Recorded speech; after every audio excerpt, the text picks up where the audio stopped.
Hi hello ಎಲ್ಲರಿಗೂ ನಮಸ್ಕಾರ. ಮಾಹಿತಿ ಬಿಂದು ಚಾನೆಲ್ಗೆ ನಿಮ್ಮೆಲ್ಲರಿಗೂ ಸ್ವಾಗತ. ಗೃಹಲಕ್ಷ್ಮಿ 15ನೇ ಕಂತಿನ ಹಣದ ಬಗ್ಗೆ ತಿಳಿಯಲು ವಿಡಿಯೋನ ಕೊನೆ ತನಕ ನೋಡಿ ಹಾಗೂ ಇಷ್ಟ ಆದಲ್ಲಿ ಲೈಕ್, ಶೇರ್, ಸಬ್ಸ್ಕ್ರೈಬ್ ಮಾಡೋದನ್ನು ಮರೆಯಬೇಡಿ. ಗೃಹಲಕ್ಷ್ಮಿ ಯೋಜನೆಯು ಕರ್ನಾಟಕದಲ್ಲಿ ಮಹತ್ವದ ಮಹಿಳಾ ಕಲ್ಯಾಣ ಯೋಜನೆಯಾಗಿದ್ದು, ಕರ್ನಾಟಕ ರಾಜ್ಯಾದ್ಯಂತ ಮಹಿಳೆಯರಿಗೆ ಆರ್ಥಿಕ ಸಹಾಯವನ್ನು ಒದಗಿಸುವ ಗುರಿಯನ್ನು ಹೊಂದಿದೆ. ಮಹಿಳೆಯರು ಸಬಲೀಕರಣಕ್ಕೆ ಗೃಹಲಕ್ಷ್ಮಿ ಯೋಜನೆ ಸಹಕಾರಿಯಾಗಿದ್ದು, ಇತ್ತೀಚೆಗೆ ಕಂತು ಬಿಡುಗಡೆ ವಿಳಂಬವಾಗುತ್ತಿದೆ. ಗೃಹಲಕ್ಷ್ಮಿ 15ನೇ ಕಂತಿನ ಬಿಡುಗಡೆ ಕುರಿತು ಕರ್ನಾಟಕದ ಮಹಿಳಾ ಮತ್ತು ಮಕ್ಕಳ ಅಭಿವೃದ್ಧಿ ಇಲಾಖೆ ಸಚಿವೆ ಲಕ್ಷ್ಮೀ ಹೆಬ್ಬಾಳ್ಕರ್ ಅವರಿಗೆ ಇತ್ತೀಚಿನ ಬಿಡುಗಡೆ ಅಪ್ಡೇಟ್ ಇಲ್ಲಿದೆ. ಅಕ್ಟೋಬರ್ನಲ್ಲಿ ಗೃಹಲಕ್ಷ್ಮಿ 14ನೇ ಕಂತು ಬಿಡುಗಡೆ. ಉಪಚುನಾವಣೆಯಲ್ಲಿ ಕಾಂಗ್ರೆಸ್ ಎಲ್ಲ 3 ಸ್ಥಾನಗಳನ್ನು ಗೆದ್ದಿದೆ.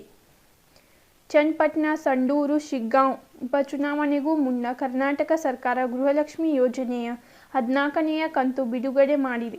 ಅಚ್ಚರಿಯ ಸಂಗತಿಯೆಂದರೆ ಬಿಜೆಪಿ ಮತ್ತು ಜೆಡಿಎಸ್ ಅನ್ನು ಸೋಲಿಸಿ ಕಾಂಗ್ರೆಸ್ ಎಲ್ಲ 3 ಸ್ಥಾನಗಳನ್ನು ಗೆದ್ದಿದೆ.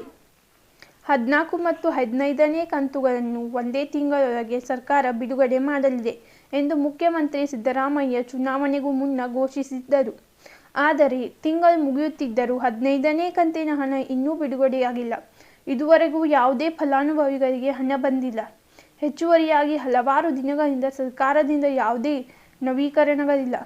ಇದೀಗ ಮಹಿಳಾ ಮತ್ತು ಮಕ್ಕಳ ಅಭಿವೃದ್ಧಿ ಇಲಾಖೆ ಸಚಿವೆ ಲಕ್ಷ್ಮೀ ಹೆಬ್ಬಾಳ್ಕರ್ ಅವರು ಈ ಬಗ್ಗೆ ಪ್ರತಿಕ್ರಿಯಿಸಿದ್ದಾರೆ. ಗೃಹಲಕ್ಷ್ಮಿ 15ನೇ ಕಂತಿನ ವಿಳಂಬ ಮುಂದುವರಿದಿದ್ದು, ಉಪಚುನಾವಣೆಗೂ ಮುನ್ನವೇ ಗೃಹಲಕ್ಷ್ಮಿ 14ನೇ ಕಂತಿನ ಹಣ ಬಿಡುಗಡೆ ಮಾಡಿ ಬಳಿಕ ಸರ್ಕಾರ ಮೌನ ವಹಿಸಿದೆ ಎಂದು ಕಾಂಗ್ರೆಸ್ ಸರ್ಕಾರವನ್ನು ವಿರೋಧಿ ಪಕ್ಷ ಬಿಜೆಪಿ ಟೀಕಿಸಿದೆ. ಈ ಆರೋಪಗಳಿಗೆ ಪ್ರತಿಕ್ರಿಯಿಸಿದ ಲಕ್ಷ್ಮೀ ಹೆಬ್ಬಾಳ್ಕರ್, ಗೃಹಲಕ್ಷ್ಮಿ ಚುನಾವಣೆಯ ಹಣ ಕೇವಲ ಚುನಾವಣೆಗೆ ನೀಡುವುದು ನಮ್ಮ ಉದ್ದೇಶವಾಗಿದ್ದರೆ ನಾವು ಇಲ್ಲಿಯವರೆಗೆ 14 ಕಂತುಗಳನ್ನು ಬಿಡುಗಡೆ ಮಾಡುತ್ತಿರಲಿಲ್ಲ ಎಂದು ಹೇಳಿದ್ದಾರೆ. ರಾಜಕೀಯ ಲಾಭಕ್ಕಾಗಿ ನಮ್ಮನ್ನು ಟೀಕಿಸುವುದಷ್ಟೇ ಅವರ ಕೆಲಸ. ಅಂತಿಮವಾಗಿ ನಾವು ಎಷ್ಟು ಕಂತುಗಳನ್ನು ಕೊಟ್ಟಿದ್ದೇವೆ ಎಂಬ ಸತ್ಯ ಕರ್ನಾಟಕದ ಜನತೆಗೆ ಗೊತ್ತಿದೆ ಎಂದು ಸಚಿವೆ ಲಕ್ಷ್ಮೀ